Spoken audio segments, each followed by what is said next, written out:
皆さんごきげんよう、上川薫です。今回取り上げる話題は、香港の国家安全維持法が昨日成立したというニュースを私は動画にしたわけですが、その続報を取り扱っていきます。アメリカはこの動きに対して制裁をかけるということをすでに表明していますが、一方で日本は何をしているかといえば、それは国際的な連携を取り、政治や外交上において中国に対抗しようとする動きを見せています。そのような連携を取るために日本政府が取っているのが人権問題により焦点を当てることです。中国にはこの香港問題以外にもチベットや新疆ウイグル自治区での人権弾圧問題があります。最近このウイグル問題においては詳細を伝えるニュースなどもあるので、今回はそのことも取り扱っていこうと思います。しかし中国の今回の件にしてもウイグル問題にしても世界の全ての国から非難を集めているわけではありません。残念ながら中国との関係上において中国を批判できない、もしくは批判する気のない国というのも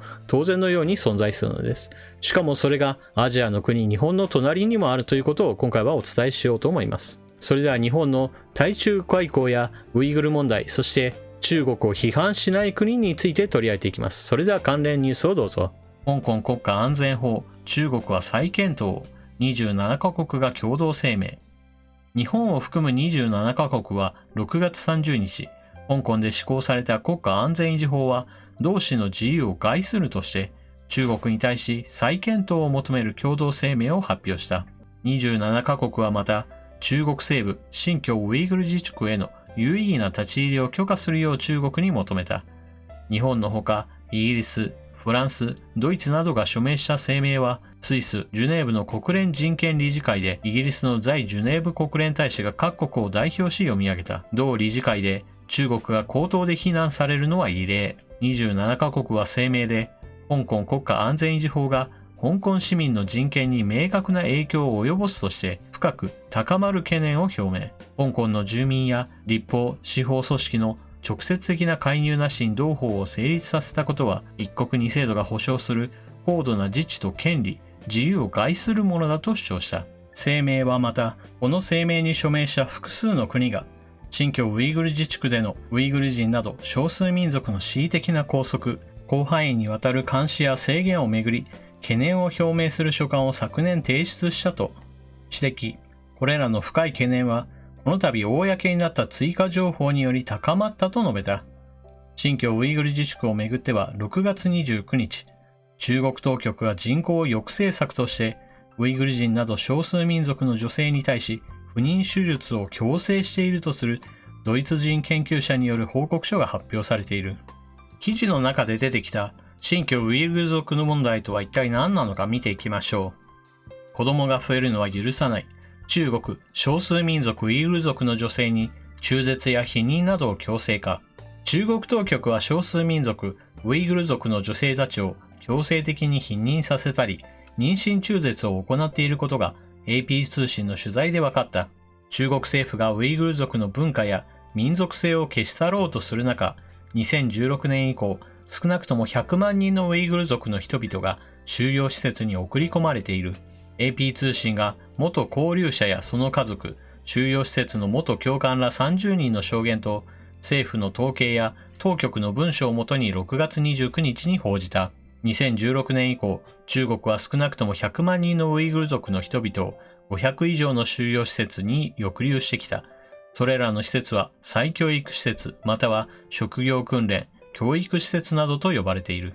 実際はウイグル族の人々を思想改造し、その伝統や信仰を捨てさせるための強制収容施設だ。定期的に女性に妊娠検査を受けさせる。検査で妊娠が分かった女性は強制的に中絶させる。女性に子宮内避妊用具 IUD の装着を強いる。それが何であるかを伝えずに、女性に避妊薬を飲ませたり注射する。強制的な中絶や避妊に関する報道は過去にもあったが、AP 通信の今回の報道は、強制的な産児制限がこれまで考えられていた以上に広まっていることを示している。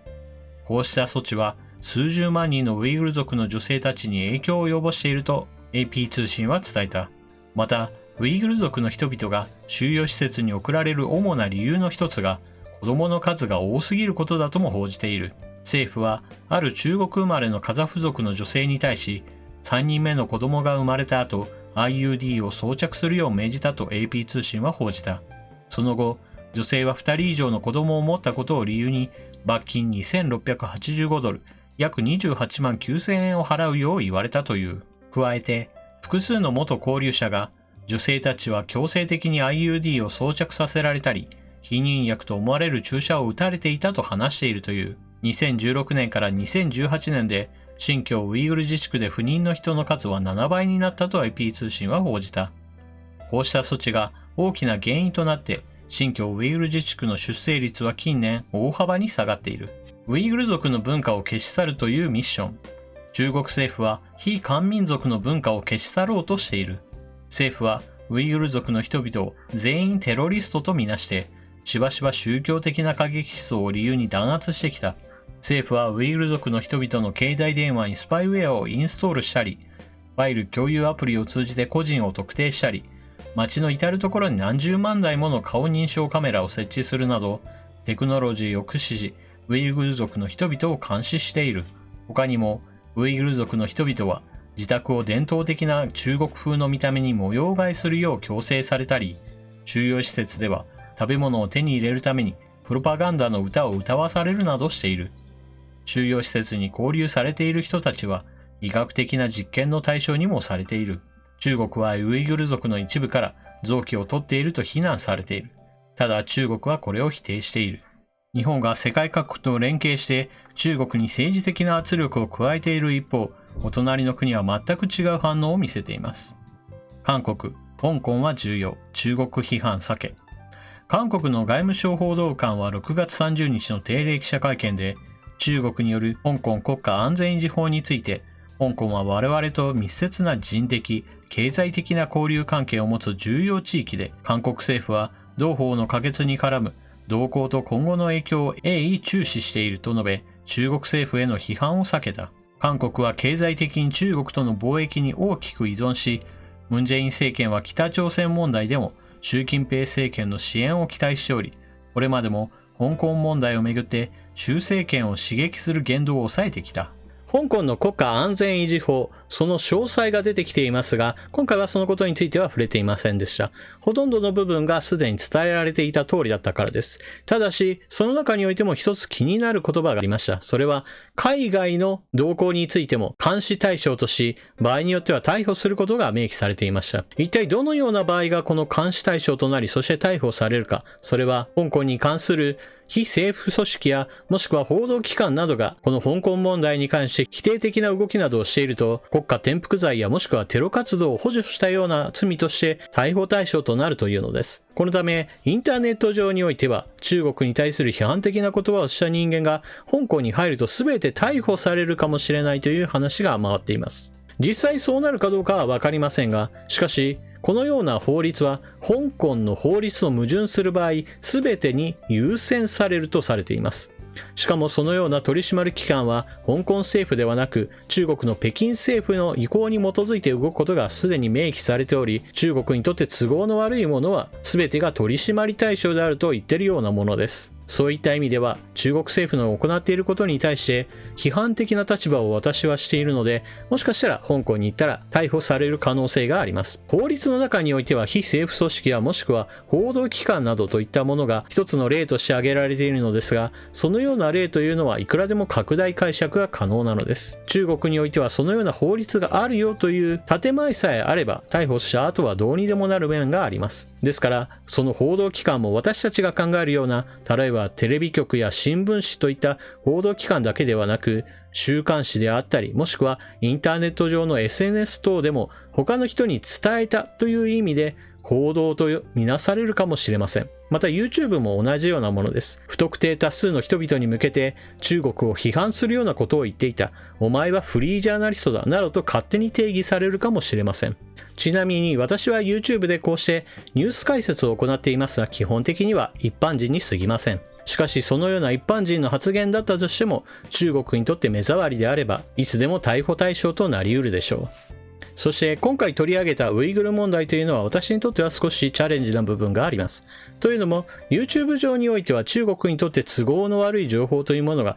たくさんあるわけですが、その全てを取り扱うのはやはり危険性が高いです。例えばチベット問題についてもその内情について伝えるニュースなどを伝えればそれが危険な情報として取り扱われ YouTube 上から消し去られてしまう可能性もあります。そしてこのウイグル問題についてもしっかりとどこが情報源であるかというのが非常に分かりやすいものでなければなりません。そうでなければただの陰謀論者のように取り扱われてしまうのが関の山です。ですから今回のように世界的な報道としてニュースが出回っているものであればようやく取り扱うことができる面があります。しかしその内容というものは皆さんもお聞きしていただいたように非常にひどいものです。そしてここで語られている内容というものもあくまでもニュース記事の体裁の中で取り扱われているものですから現実としてはもっと苛烈なものでしょう。このウイグル問題については実情をより分かりやすく多くの人々に知ってもらおうと漫画などもあります。今回の動画が例えば不適切指定を受けないで済むようであればそうした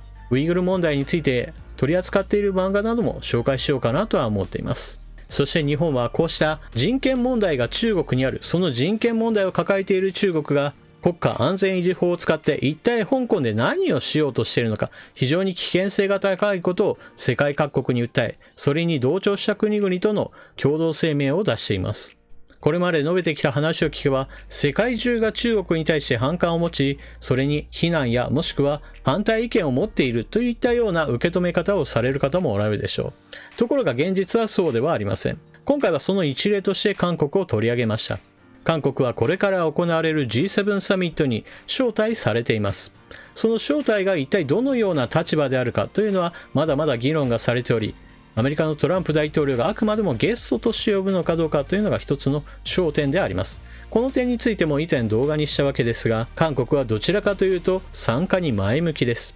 一方で G7 サミットに参加すれば必ずトランプ大統領から対中国政策について厳しい注文をされるでしょう。ですから参加したいと言いつつ参加しにくい状況が日本によって生み出されていると日本を非難しています。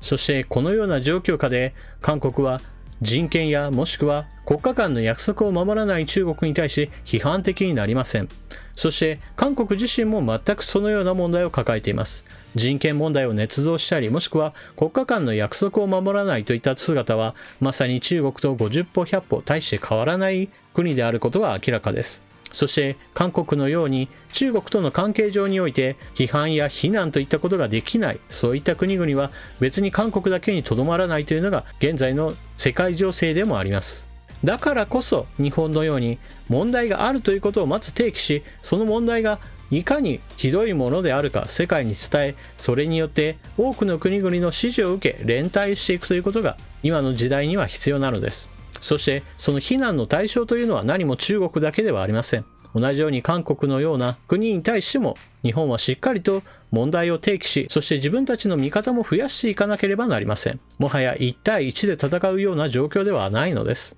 皆さんはこのニュースを聞いてどのようなことを考えたらでしょうか。ぜひともコメントをしていってください。